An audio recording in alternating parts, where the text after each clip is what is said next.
Labor representative sa Regional Tripartite Wages and Productivity Board may reklamo nga kuwang ra ang 13 pesos nga increase sa sweldo.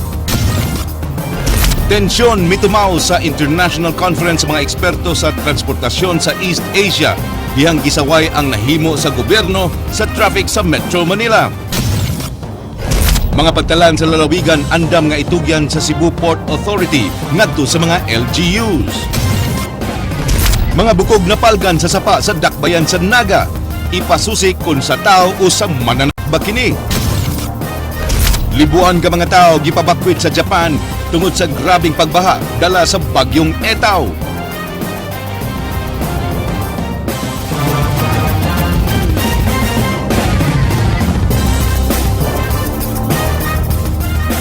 Maayong hapon, Sugbo, Kabisayan. Kuwang paalang sa mga trabahador ang 13 pesos nga aumento sa minimum daily wage nga giaprobahan sa Regional Tripartite Wages and Productivity Board. Ang 13 pesos nga aumento giaprobahan nga ipatuman alang lamang sa mga trabahador sa Sugbo gikan sa Carcar City hangtod sa Danau City. Ang mga kasayuran giaksyonan ni Ryan Sorote. Di igo alang sa mga mamumuo ang dugang 13 pesos nga minimum wage nga naaprubahan sa Regional Tripartite Wages and Productivity Board alang sa labor representatives sa RTWPB. Kuwang ang usbaw sa nagkamahal nga mga nagunang paliliton. Gikan sa 340, mahimo na og 353 pesos ang minimum wage sa Metro Cebu. Di sa makatarunganon nga ang Metro Cebu lang ang natagaan og usbaw kay mao ra gihapon ang mga panginahanglan sa mga trabahador sa ubang lugar. Maya kayo kay ang siguro ang biyatagan o kanang kuan actually ang kini ang decision kuan ni siya decision niya sa kanang government sector no. That is from Giuyunan og walay misupag sa mga sakop sa wage board sa 13 pesos nga increase. Miuyon na lang ang representante sa labor sa 13 pesos nga increase kay di gyud nila mapildi sa botasyon ang ubang mga sakop niini gikan sa pundok sa mga negosyante ug opisyal sa gobyerno. Plano sa labor groups nga mosumotero og motion for reconsideration aron moabot ang ilang hangyo nga 75 ngadto sa 90 pesos nga aumento sa suhulan. Gipasabot sa RTWPB nga ang desisyon miagi sa makuti nga konsultasyon ug konsiderasyon base sa price index kahimtang sa mga industriya sa lugar ug pagkumpara sa mga suhulan. fixing wages, there are criteria provided for under Republic Act 6727. Gipasigarbos sa wage board nga ang suhulan sa Metro Cebu ang usa sa labing taas sa nasod uban ang National Capital Region, Calabarzon ug Metro Davao. Way labot sa aumento ang mga lungsod ug dakbayan gawas sa Metro Cebu, lakip na sa mga probinsya sa Bohol ug Siquijor. Wa nagiapil sa board ang Negros Oriental Island nga himuon ng usa ka rehiyon uban sa Negros Occidental. Alang sa Aksyon Bisaya, Ryan Sorote. Pabor ang lokal nga LTO nga ibalik sa kapulisan ang pagpatuman sa mga lagda sa trapiko sa kadalanan. Ang mga kasayuran giaksyonan ni Ryan Sorote. We call on the heads of delegation of Tungod sa APEC, nakitaan ng kaimportante sa presensya sa kapulisan sa pagpatunhay sa dagan sa trapiko sa mga dakbayan sa Sugbo, Mandawi ug Lapu-Lapu. Alang sa Land Transportation Office 7, mas maayo nga mahibalik sa kapulisan ang tahas sa pagpatuman sa lagda sa trapiko tungod sa pagrespetar sa publiko sa uniform personnel. Sayod ang LTO nga lahi ra gud kun pulis ang musita ug mo-issue og ticket kun itandi sa mga civilian traffic personnel sa mga local government units. Tugod ini, giplanuhan sa LTO nga makig-alayon sa Police Regional Office 7 aron matrain ug ma-deputize ang mga sakop sa Highway Patrol Group sa PNP pagbantay sa trapiko. Na knowing ang enforcer is civilian in nature, you know, so pwede na nila kanang theoretically pwede na nila kanang hangyoon, no, in some point. Gihangop sa kadaguan sa PRO7 ang plano sa LTO ug nasugdan na nila ang training sa mga pulis apan nabalda lang tungod sa APEC meetings. Upat na kabatch sa mga pulis ang na-train sa LTO nga naglangkob sa mga sakop sa HPG, traffic investigator sa Bohol, Negros Oriental ug Siquijor, lakip sa mga pulis sa Metro Cebu. Giklaro sa LTO nga ubos sa Land Transportation and Traffic Code ang Highway Patrol Group gyud ang implementing arms sa LTO sukad pa kaniadto apan nausab kini paglabay sa mga tuig. Traffic management magud is component niya is enforcement, no? Education, engineering is infrastructure, then enforcement pagpanakop. Gipasalig sa LTO nga dunay igong proteksyon ang mga motorista batok sa pag-abusar sa mga pulis pinaagi sa Joint Administrative Order nga mahimong sinugdanan sa korupsyon. Mismo si PNP Chief Ricardo Marquez may padayag sa responsibilidad sa kapulisan ang pagpatuman sa mga lagda sa trapiko. Alang sa Aksyon Bisaya, Ryan Sorote. Presidente Noynoy Aquino mipasigarbo sa iyang mga kalampusan sa iyang pagkapresidente at tubangan sa mga finance minister sa Asia Pacific Economic Cooperation. Ang mga balita giaksyonan ni Ray Pasaporte. President of the Republic of the Philippines. Sa pagtambong ni Presidente Benigno Aquino sa APEC Finance Ministers Meeting, gipanghambog niini sa mga member economists ang kalampusan sa iyang administrasyon. Matud sa Presidente, sukad siyang paglingkod ni adtong 2010, nasunod niya ang mga problema sa nakalabayng administrasyon. Inanay niya kining gisumpo pinaagi sa pagpanggukod ug pagpasaka og kaso ni adtong mga inilang personalidad nga nalambigit sa anomalya. Apan bisan sa mga problema dali ra nakabangon ang Pilipinas matod sa Presidente. Iyang giusab ang pagpadagan sa panudlanan sa kwarta sa gobyerno aron magamit sa tinaro nga paagi ug mapahimuslan sa kinabag-ang katawhan. Ubos sa iyang administrasyon, milambo usab ang ekonomiya sa nasod. We believe the macroeconomic fundamentals are in place for us to continue, if not improve, on this performance. Lakip sa gipasigarbo ni Aquino ang cash transfer program alang sa pagtabang sa mga kabus nga pamilya aron makaeskwela ang kabataan ug mahatagan sa saktong benepisyo sa panglawas. Regardless of the seeming magnitude of the challenge, progress can be achieved sooner rather than later, especially if we work with solidarity, coherence, and integrity. Gipasigarbo sa Presidente ang pagkamugna sa Cebu Action Plan alang sa kaayuhan sa mga sakop sa APEC. Alang sa Aksyon Bisaya, Ray Pasaporte.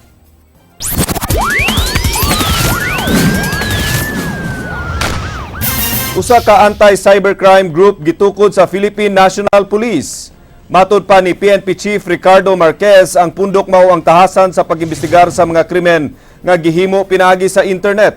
Ila usab nga gisusi kung duna pay laing pundok sa mga sindikato nga nag-operate sa nasod, sama sa nasikop sa sugbo nga mga Taiwanese nga nalambigit sa extortion sa mga negosyante sa China. Lumalabas sa pag-aaral ng mga experts na medyo lumalakas yung computer crimes. So, nag-put up kami ng anti-cybercrime group. Ito yung mga nag-aaral, ito yung mga nag-ooperate against cybercriminals. Laing anggulo ang gilantaw karon sa kapulisan nga mahimong motibo sa pag-ambush ug pagpatay sa usa ka abogada didto sa Mandawi City. Ang mga kalambuan sa maong balita giaksyonan ni Leslie Caminadi Vistil. Adunay misulod nga bagong anggulo nga gisubay ang kapulisan sa Dakbayan sa Mandawi kalabot sa pagpusil patay kang attorney Amelie Amam Alegre. Matud pa sa hepe sa kapulisan sa Dakbayan sa Mandawi Senior Superintendent Mariano Natuel Jr. Sa ilang pakisusi, adunay misulod nga laing anggulo. Gihulagway ni Natuel nga mas pinakabugat kini sa tanan nilang giimbestigar. Apan nagpabilin paghihapon ang ilang pag-imbestigar sa anggulong ilang gisubay karon.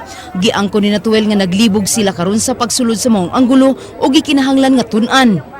Another angle, no? So morning wa sa namo ni gikuan gistadian sa namo ngano kalit na sa ni nagkamin which murag bugat sa ang kuan ang iyang motive. So murag naglibog mi karon, so mo nang amo sa gikuan gyud gi tun-an gyud maayo. Sa pagkakaroon, padayon silang nagsubay sa nimutangan sa mga gunmen o pag-ila sa mastermind. Di pa makabana-bana kung kano saan nila mapresentar sa publiko ang utok sa pagpatay sa abogada. Yes, we have already suspect even mga kining mastermind. But we are in the process of confirming it. Sa miaging buwan, gibanhigan ang abogada uban ang kauban niini sa trabaho nga si Attorney Brick Shubohos ug ang ilang accountant sa law firm. Ang abogada nga nagmaneho sa auto namatay samtang samaran ang iyang duha ka mga kauban. Alang sa Aksyon Bisaya, Leslie Caminadi Vistil. Mga bukog nga gidudahan nga iya sa tawo nakitaan sa usa ka sapa sa Naga City. Ang balita giaksyonan ni Edwin Cañete. Ipasusi pa karon sa kapulisan sa syudad sa Naga ang mga bukog nga nakitaan dito sa sapa sa barangay Balerong, Naga City kagabi. Ang hipi sa Naga Police Station, Superintendent Ricky Dililis, mo padala og suwa sa crime scene investigation sa Provincial Police Office aron sa pagtino kung iya ba sa tao ang mga bukog nga nakugkuban. Papasuri natin ito sa crime scene investigation sa Cebu Province para sa ganun matukoy natin kung kanino yung buto na yun. Matod ni Dililis nga wala sila kahimanan o kapabilidad sa pagsuta kung sa tao ba o sa mananap ang mga bukog na ilang nga napalgan. Pagka mamaya, of course, wala naman tayong capability or wala tayong ang tawag nito yung kagamitan para masasabi natin na ang mga buto na yun sa tao ba o sa hayop.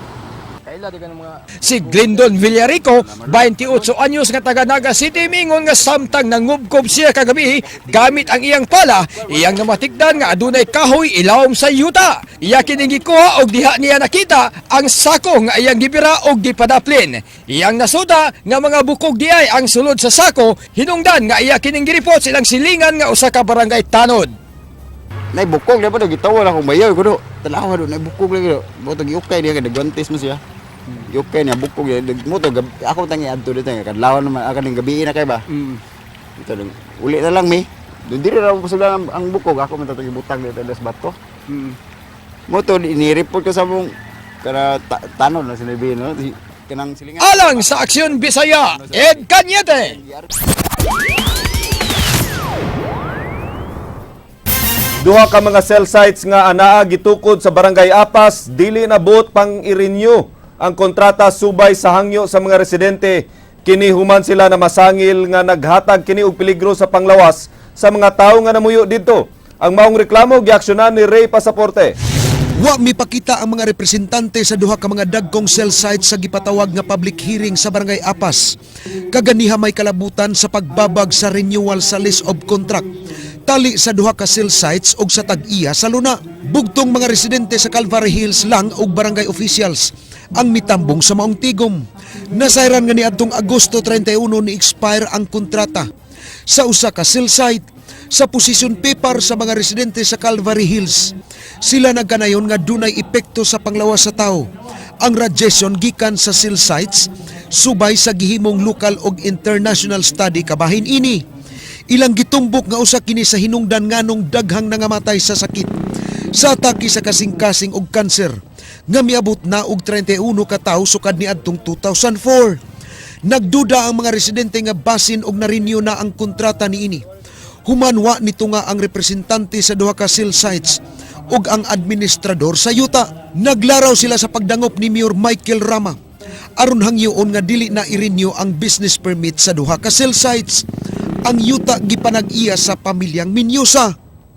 Ang next step is mo katong i-mention ko sunan nga ang katong 10-point nga gi-raise sa Charo at ito himog resolution asking for the denial of their application sa renewal sa ilang after nakabauta nga August 31 ni end na ilang contract.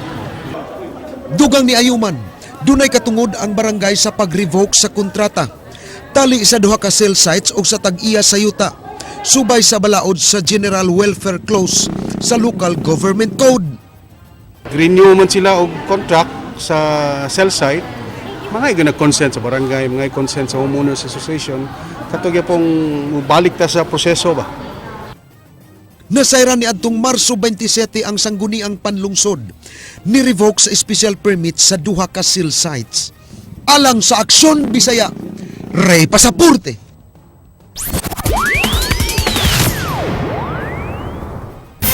Sa mga balita gikan sa gawas sa nasud, ang United States nangandam sa pagdawat sa 10,000 ka mga refugees gikan sa Syria. Si President Barack Obama mipadayag nga kini ang unang specific commitment sa United States.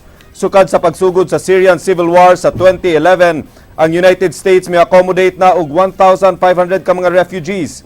Usa ka Democrat misulat kang Obama sa pagdawat og 65,000 lang ka mga Syrian refugees hangtod 2016. Apan ang mga religious groups na nawagan nga angayan mo dawat og ang US og 100,000 ka mga Syrian refugees. Sumala sa White House spokesman nga si Josh Earnest, di siya makasiguro kung moabot og 10,000 ka mga Syrians ang mudangup sa United States. Ang mga Republicans bukas usab sa pagpasulod sa daghang refugees basta moagi lang sila sa security screenings. Usa ka Malaysian cargo ship nga na-missing pipila na ka semana gituhuan nga gi-hijack sa mga pirata sa South China Sea. Ang tagiya sa Malaysian registered vessel nagkanayon nga nawagtang ang kontak sa maong barko niadtong Huwebes samtang magbiyahe kini sa kabaybayonan sa Malaysian Stake sa Sarawak. Ang MV Salian ang dala og mixed cargo gikan sa Sarawak capital nga Kuching sa lungsod sa Limbang. 14 ang crew niini ang naglakip sa Malaysian, Indonesian, Myanmar ug Indian nationals. Tulo ka Malaysian Maritime Enforcement Agency vessels ang nangita sa barko. Midangup usab sila sa Thailand ug Vietnam alang sa pagpangayo og tabang. Ang London-based International Maritime Bureau nagkanayon nga ang South Asian waters ang usa sa pinakadelikado nga lugar nga dunay mga pirata. Libuan ka mga tao ang gipabakwit sa Japan tungod sa grabeng baha dala sa bagyong Etaw. Mga balay gianod dihang miawas ang dagkong sapa ug mga biktima nidangup sa atop sa ilang mga panimalay alang sa paghuwat sa mga rescue helicopters. Ang aksyon gikan sa Japan gihatod ni Sheila Pasinio. Probinsya sa Japan na nakasinati og grabe nga pag-uwan tungod sa bagyong Itaw. Dinhi sa Saitama Prefecture, ingon na ni anyang kahimtang sa panahon, sukwahi kagahapon ug sa miaging mga adlaw. Miisyo ang kagamhanan sa Japan og third emergency warning, lakip na ang pinakataas na flood warning tungod sa pag-awas sa mga sapa. Ang Japan Meteorological Agency may issue sa rare emergency heavy rainfall warning alang sa Miyagi Prefecture sa yukaganihang buntag tungod sa nagpadayon sa pagbunog sa kusog nga uwan. Kagahapon, susamang warning ang gi-issue sa Tochigi Prefecture ug Ibaraki Prefecture nga nahimutang sa ibabaw nga bahin sa Tokyo tungod sa grabe nga mga pag-ulan. Kagahapon sa hapon, miawas ang Kinugawa River, din 25 ka mga tawo nga gikatahong missing tungod sa pagbaha, samtang gatusan na nagpaabot nga ma-rescue. Sa Tochigi Prefecture, usa ka landslide ang nahitabo sa Kanuma City kagahapon, usang gikatahong namatay ug usang gikatahong naangol. Kini ang usa lang sa 30 ka mga landslides nga gikataho sa Tochigi Prefecture. Gimando ang mandatory evacuation sa 85,000 ka mga lumulupyo sa Miyagi, Fukushima, Yamagata, Tochigi ug Ibaraki Prefectures.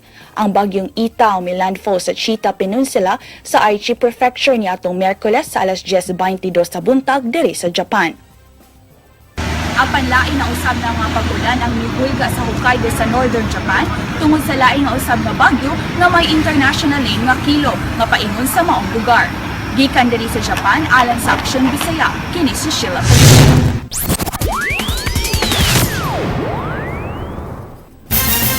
Kanhi hefe sa kapulisan sa Dakbayan sa Sugbo giila nga usa sa mga kandidato nga mupuli pagka-hefe sa kapulisan sa Central Visayas.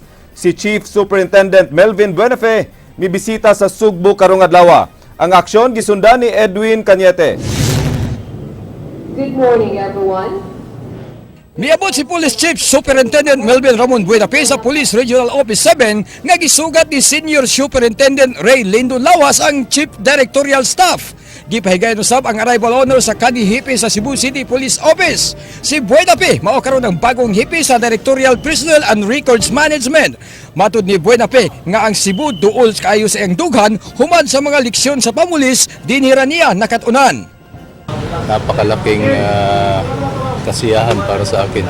Nalipay tang maayo kay kaning lugar ikan ta dire duol sa atong kasing-kasing ya dako tang pwedeng ikatabang sa mga PNP officers and personnel dire. Si Buenape ang director sa CCPO nga gipa-extend ni Cebu City Mayor Michael Rama tungod sa mga dagkong kalihukan sa Sugbo niya itong nagdungad ang sinulog ug ang Thanksgiving Mass alang ni San Pedro Calungsod. Na disiplina og napalambo ang kapulisan sa Dakbayan ubos sa pamunuan ni Buenape pinaagi sa ilang sinimana nga mga panagtigom o paggumol sa motorcycle riding clubs nga nagpatrolya sa kadalanan sa Dakbayan matag oras. Gihugon-hugon sab nga si Buenape nga usa sa mga pilian nga mupuli ni PRO7 Director Tambanyas nga magduha na katuig sa Regional Office 7. Kaning mga projects na natin sa una, no?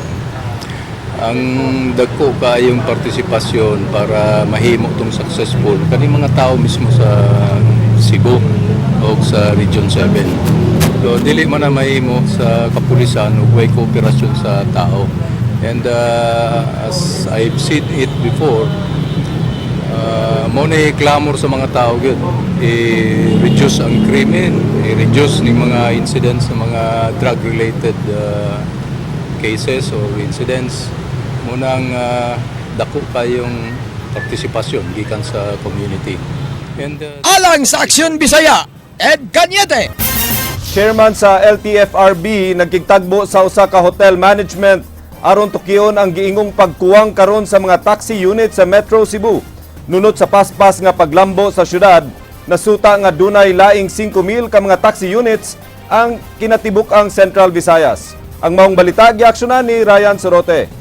How to determine the exact at least Gipangayuan sa LTFRB ang Waterfront Hotel og pagtuon nga magpamatuod sa ilang pangangkon nga nagkuwang ang mga taxi sa Dakbayan sa Sugbo. Kini ang gihimong rekomendasyon ni LTFRB Chairman Winston Hines sa iyang pakigtagbo sa mga representante sa hotel. Nagkasabot ang duha nga magtinabangay aron masolusyonan ang problema nga giingong nag-ugat sa moratorium sa pag-issue og prangkisa sa mga taxi operators.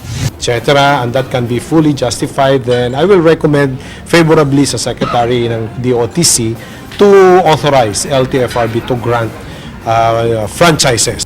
Kung makasumiter na og pagtuon ang Waterfront, tun-an pa kini sa Regional Office LTFRB una pa iduso sa iyang buhatan aron sa review. Kung dunay makitang basihan ang LTFRB sa reklamo sa hotel, may pasalig si Hines nga siya mismo ang morekomendar sa paglibkas sa moratorium. Kayunduman nga misumiter og suwat ang hotel ni Presidente Noynoy Aquino human ilang na matikdan nga lisod ang pagpangitag taxi sa ilang mga guest. So I told them about certain developments like Uber and GrabCar have plans of starting their business operation here. Nabalaka ang hotel management nga kundi matagad ang problema sa kadaghanon sa mga taxi, posibleng magmugna kini og dakong epekto labi na nga nagkadaghan ang mga international event nga gipahigayon sa Sugbo. Pagkakaroon dunay 5,000 ka mga taxi ang tibok Central Visayas. Ang hugpong sa mga taxi operators mingon nga di na angay punan ang mga taxi sa rehiyon tungod sa kakuwangon sa mga taxi drivers, pausab-usab nga presyo sa gasolina og plitihan sa mga taxi ug ang nagkagrabe nga problema sa traffic sa Metro Cebu. Alang sa Aksyon Bisaya, Ryan Sorote.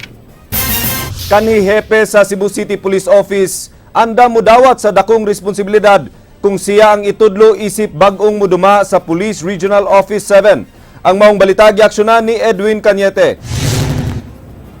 Way pagduha-duha nga gipaybaw sa bagong hepe sa Directorial Personnel and Records Management sa Kampo Krabi nga si Chief Superintendent Ramon Melvin Buenape, gayang dawaton isip na kung hagit kung piliun siya isip bagong hepe sa PRO7. Iyang giklaro nga andam siya nga mudawat og dagkong responsibilidad labi na kay miagi ni siya mga dagkong mga organisasyon diyang siya pa ang hepe sa Cebu City Police Office niadtong tuig 2011. Pero andam baka drive sa trade, sir? Of course, we have prepared ourselves. We have strived for competence para moabot ning higayon, moabot ning chance, moabot ning opportunity. We will be ready. And mapasigarbuhong na mahayag si Buenape nga daghang aktibidad sa Sugbo nga nagmalampuson diyang siya pa ang nagduma sa CCPO. Usa na niini ang annual sinulog celebration ug ang canonization ni San Pedro Calungsod. Siya usab ang nakahuna-huna sa pagbutang og mga CCTV cameras sa kadalanan nga dagko og natabang sa pagsulbad sa mga krimen nga nahitabo. help us in the security operations by being also our eyes and ears. So pwede nilang i-access katong mga gipamutang natong CCTV cameras. Pwede nilang i-access through the internet at sila pod natay daghang mata kay ang community mismo gatabang. And you believe that this can be It will be very helpful. Alang sa Aksyon Bisaya, Ed Cañete. Laing 30 ka mga piniriso gikan sa Cebu City Jail ang gibalhin na sa Abuyog, Leyte. Din kasagaran sa mga gipangda dito, dunay mga kasong drugas ug murder. Gibutyag kaganihan ni Acting Mayor Edgar Labella nga ang pagbalhin sa mga piniriso sa maong dapit magdecongest sa naghuot na nga presohan sa syudad. Gimanduan ni Labella ang jail warden sa Cebu City Jail sa pagduso og report sa iyang buhatan. Sanglit naghuot na og maayo ang piniriso sa maong pasilidad. Diin kasagaran kanila na nga sakit na. Nasayran nga miabot na og kapin 2,000 size ka mga piniriso ang anaa karon sa City Jail. Siya may pahimangno nga dili basta dayon tugutan o nga dadon sa mga ospital ang mga masakitong piniriso gawas kung duna kini court order.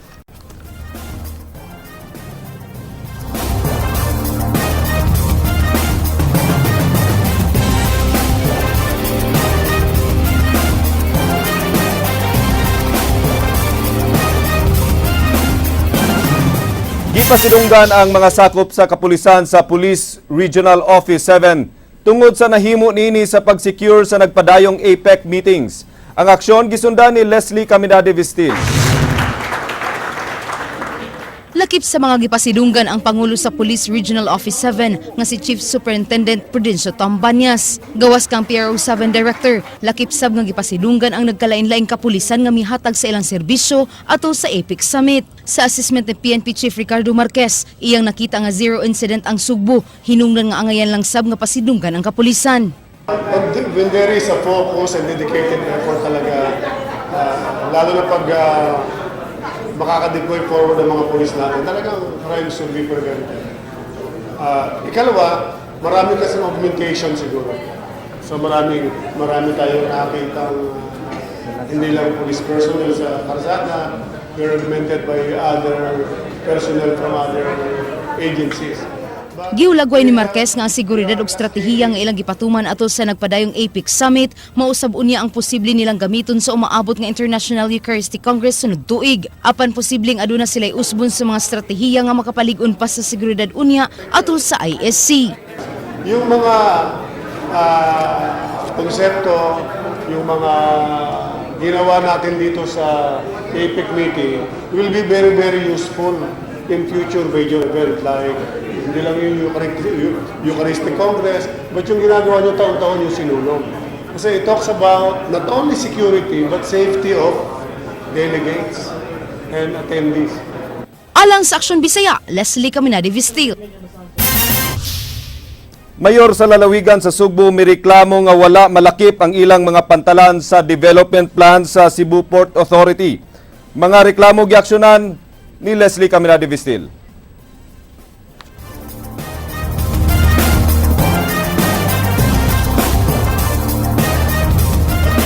Now that you are too concentrated sa Metro Cebu. Hay, mami. Miisa ang tingog ni Mayor Johnny Martinez sa Bugo City, dihang wa makauyon sa gipakitang development plan sa Cebu Port Authority sa mga nagkalain-laing pantalan sa Sugbo. Nakapangutana si Martinez kung ngano mga pantalan lang sa Metro Cebu ang gihatagan og importansya sa Cebu Port Authority. But hain man ang funding, it comes from DOTC or PPA. I would like to listen to the funding coming from CPA. Gipasabot sa Pangulo sa CPA Edgar Tan nga ilang giuna ang Metro Cebu tungod kay mauman kini ang sentro sa tanan. Aduna sab sila'y mga plano sa pagtukod og mga pantalan sa mga piniling lugar sa lalawigan sa Sugbo. It's logical because Cebu is the center of dito na lahat ng mga action Ba't ka maglagay ng port sa ibang lugar na wala namang action? Kung si Mayor Martinez, itugyan na lang sa CPA ang pagdumala sa Pulang Batu Port, silang Mayor Aljun Zamante sa Tuburan o Raymond Calderon sa Sambuan, buot nga ang munisipyo na nila ang mudumala sa ilang mga pantalan. Mato ni Sambuan Mayor Calderon, mas adunay kasinatian ang mga LGU sa pag-develop sa ilang tagsa-tagsa ka mga pantalan. First, what are the people to really maintain or self-improve? So, kami na rin bahala. Ngari, hindi na bakit? Because wala sa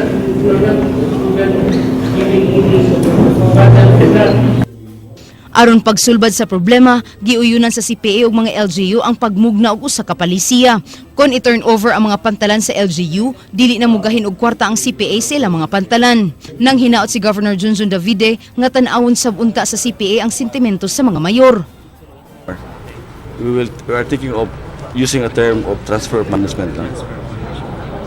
And then we will also put into the policy a provision that whatever the earn from the operation of the port, dapat i-flow back nila yan sa pag-maintain, improve ng port. Kasi nangyari yan, they have income from that port. Pero nanghihi pa rin sila ng pera sa amin.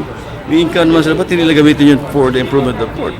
But we hope that CPA will take this into seriously consider the lament kini mga complaints sa atong mga LGUs. Gikalipay sab sa gobernador ang planong pagtukod sa Cebu International Port sa tayud konsolasyon nga nagkantidad og 9.3 billion pesos. Well, nalipay ta finally na hopefully man materials na yun, dagat mamagong doon sila timeline ganyan present. It will begin with a feasibility study. Alang sa Aksyon Bisaya, Leslie Caminade Vistil.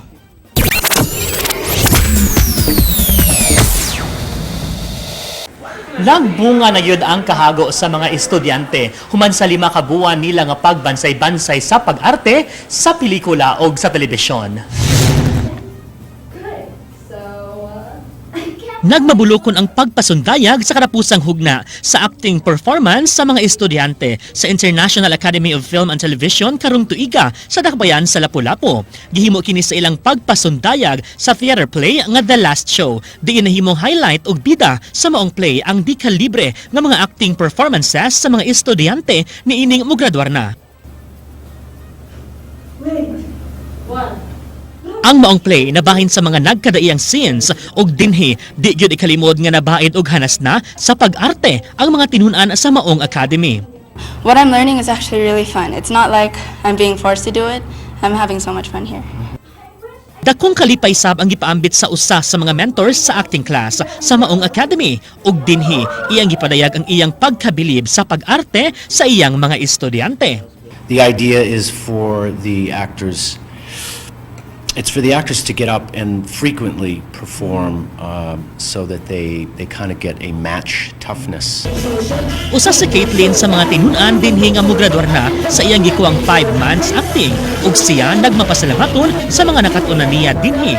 I really like it here. I'm actually going on after the acting program to go into filmmaking. So I'll be here for a little while longer. But I'm sad I'm finished with acting. Usa ang Miss Tourism World Philippines 2014 sa mga nikuha og acting class sa maong tunghaan og tuod man iyang napamatud-an sa maong play nga di lang siya sa pagrampas sa entablado og sa mga beauty contest hawd kundi lakipsab sa pag-arte. I'm very honored to be one of the students here because I've learned a lot from experiencing so many things, like to be able to stand in so many people. I've been joining pageants, but for me this is different. I feel more nervous standing and performing. Ang IAFT nagtanyag og tulo ka mga kurso og kini ang filmmaking, acting for film and television og 3D animation. Usa sa tumong og tuyo sa pagkahimugso ining maong academy mao ang paghulma og pagbaid sa mga tinaguan nga mga talento sa usa ka individual nga mahimong dakong kontribusyon sa umaabot nilang lifetime career. Yeah, we're inviting everyone, especially people in Cebu and Manila, to visit our school. Kadtong ng ambisyon nga gustong mag-artista o baka gustong mo enroll sa acting class, bisitaha lang ang tunghaan sa IAFT sa Dakbayan sa Lapu-Lapu. Alang sa Lights, Camera, Action, Showbiz, kini si JP Laucat Serra. Ug ang ato ang word of the gay nagkanayon. Ang kagandahan ng isang tao hindi makikita sa panlabas na anyo. Makikita ito? Paglabas ko ng tinto, agay! Maugat to ang mga balita sa Aksyon Bisaya. Ako si Glenn Soco. Mga balita nga pundasyon sa ligdong nga opinyon o konkretong solusyon. Bisan asa, bisan kanusa. Kapatid, kay di lang kutob sa balita. Aksyon!